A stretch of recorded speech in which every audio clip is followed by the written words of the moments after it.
Hey, this is your friendly neighborhood spider webber, Jeremy with Avocadus, and I wanted to make a supplemental saved rounds bonus video for our How to Galil series. But first, this is for informational purposes only. Any work performed should be done by or under the supervision of a licensed professional gunsmith. With that said, in previous videos we discussed how the head spacing process goes, and I don't share all of my trade secrets. Just to put it bluntly, I do this for money, and not a lot of people in the industry are interested in teaching you how they do what they do. So I may not share every every trick up my sleeve, but nonetheless, I still don't want you to fall on your sword, and I want you to have this information of how these guns are built.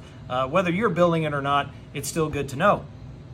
And I know some of the gunsmiths out there, not everyone has a lot of experience either building AKs or even they might have built AKs, but they haven't built Galils, and they're similar, but they're not exactly the same. So that being said, head spacing, right?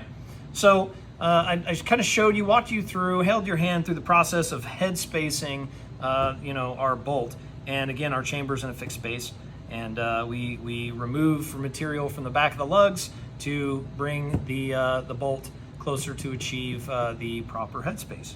However, there's another technique out there that is known as lapping our action in, and I didn't really cover that.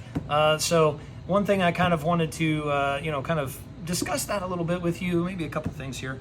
But first things first, before we get into lapping, I want to talk about the kind of the order of operations, or the course of action of how this is done.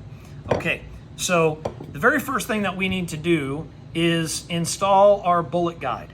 Okay, we need to rivet the bullet guide before we install the barrel.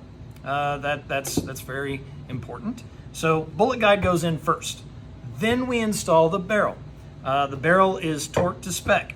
Once we have that barrel torqued, I'll cover that in the other video.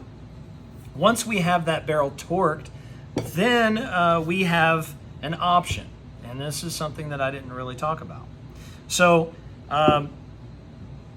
this is where I like to do the lapping, okay, before we do the head spacing.